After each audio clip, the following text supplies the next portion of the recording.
Hello बच्चों, let's read this question. The question says A small source of light is 4 meter below the surface of a liquid of refractive index 5/3. In order to cut off all the light coming out of liquid surface, minimum diameter of the disc placed on the surface of liquid is option first 3 meter, option second 4 meter, option third 6 meter and option fourth infinite. तो इस question के अंदर हमें बोला गया है कि एक लाइट सोर्स है, वो एक लिक्विड के सरफेस से 4 मीटर बिलो रखा गया है. लिक्विड का रिफ्रैक्टिव इंडेक्स है 5/3.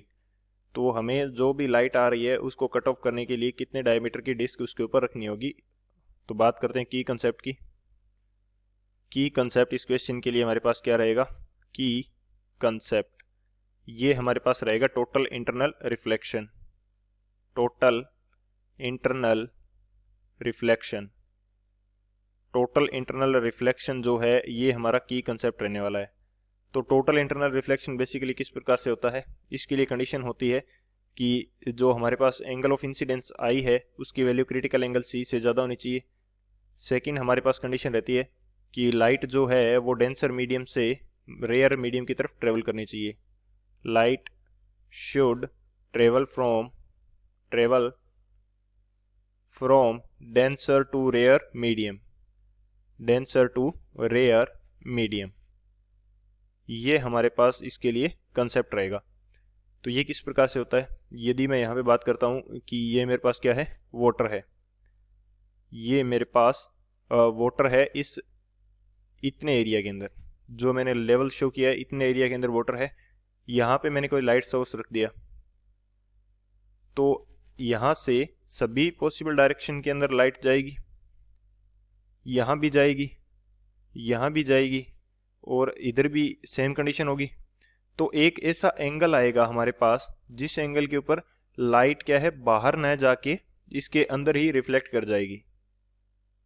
एक ऐसा एंगल आएगा जब ये रे ऑफ लाइट बाहर न जाके इस सरफेस को ग्रेज करते हुए निकलेगी और उसके बाद में इस एंगल से जैसे ही हम एंगल बढ़ाएंगे इंसिडेंस एंगल, तो क्या होगा कि लाइट रे वापस टोटल इंटरनली रिफ्लेक्ट करने लग जाएगी. ये हमारा नॉर्मल हो जाएगा.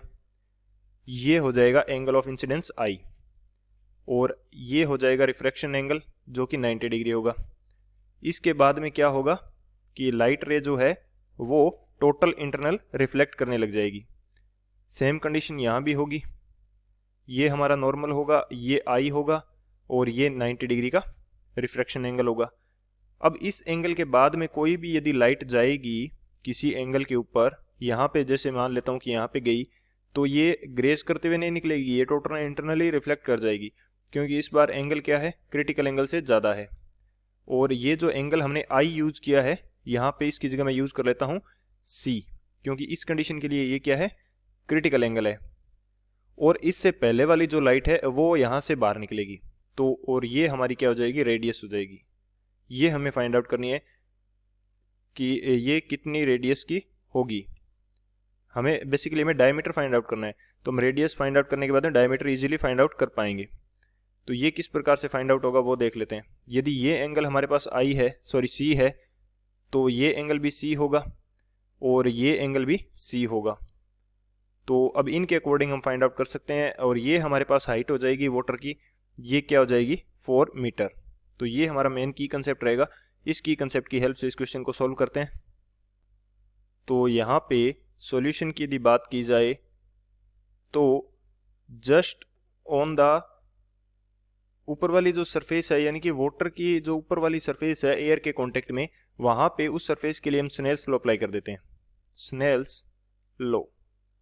तो इसके अकॉर्डिंग हमारे पास क्या वैल्यू रहती है n1 into sine i, n1 into sine i is equal to n2 into sine r. n1 क्या है उस मीडियम का रिफ्रैक्टिव इंडेक्स है जहां से रे ऑफ लाइट जा रही है. तो रे ऑफ लाइट कौन से मीडियम से जा रही है, वाटर से जा रही है. तो वाटर का रिफ्रैक्टिव इंडेक्स क्या होगा 4/3 साइन आई. साइन आई हमारे पास क्या होगा इस कंडीशन के लिए, ये हमारे पास हो जाएगा साइन सी. और n2 हमारे पास क्या है एयर है, तो एयर का रिफ्रैक्टिव इंडेक्स 1 और r की वैल्यू 90 डिग्री है. तो साइन 90 डिग्री की वैल्यू क्या हो जाएगी 1 हो जाएगी. तो हम यहाँ से इजीली फाइंड आउट कर पाएंगे साइन सी की वैल्यू. तो साइन सी हमारे पास कितना हो जाएगा 3/4 हो जाएगा. अब यहाँ पे देखा जाए तो इस ट्राइंगल से हम लोग, ये जो ट्राइंगल है हमारे पास, ये जो ट्राइंगल है, इस ट्राइंगल से हम लोग इजीली साइन सी की वैल्यू फाइंड आउट कर सकते हैं। ये किस प्रकार से करेंगे? साइन सी हमारे पास क्या होता है? Perpendicular by hypotenuse. परपेंडिकुलर हमारे पास क्या रहेगी इसके लिए? Perpendicular by hypotenuse. तो परपेंडिकुलर की वैल्यू हमारे पास क्या होगी? ये है हमारे पास आर, और हाइपोटेनियस की वैल्यू क्या हो जाएगी? ये हमारे पास हो जाएगी आर स्क्वेयर प्लस 4 स्क्वेयर, यही होगी, क्योंकि ये एंगल 90 डिग्री है। तो हाइपोटेनियस की वैल्यू क्या हो जाएगी? R square plus 4 square. तो ये वैल्यू हम लोग पुट कर देते हैं। साइन सी की वैल्यू हमारे पास I R divided by R square plus 4 square which is equal to, ये हमारे पास किसके इक्वल है? 3/4 के। तो यहाँ पे मैं पुट कर देता हूँ 3/4। इसको कर देते हैं क्रॉस मल्टीप्लाई। जैसे ही हम क्रॉस मल्टीप्लाई करेंगे, ये हमारे पास कितना आ जाएगा? यहाँ पे एक थोड़ी सी प्रॉब्लम है कि ये जो हमारा जो रिफ्रैक्टिव इंडेक्स है, ये वाटर का नहीं यूज़ करना, ये हमें क्वेश्चन के अंदर ऑलरेडी गिवन है 5/3। तो ये हमारा क्या हो जाएगा? 3/5 हो जाएगा। ये क्या हो जाएगा? 3/5। और यहाँ भी हमारा क्या हो जाएगा? 3/5 हो जाएगा। तो इसको क्रॉस मल्टीप्लाई कर देते हैं। ये हमारे पास आ जाएगा 5r, और 3 को मैं इसके नीचे ले जाता हूँ तो दूसरी साइड मेरे पास आ जाएगा आर स्क्वेयर प्लस 4 स्क्वेयर का रूट। दोनों साइड यदि स्क्वेयर कर देते हैं तो ये आ जाएगा 25r² बाई 9, और यहाँ बच जाएगा r square plus 4 square. 4 square की वैल्यू हो जाएगी 16। तो ये मेरे पास कितना आ जाएगा?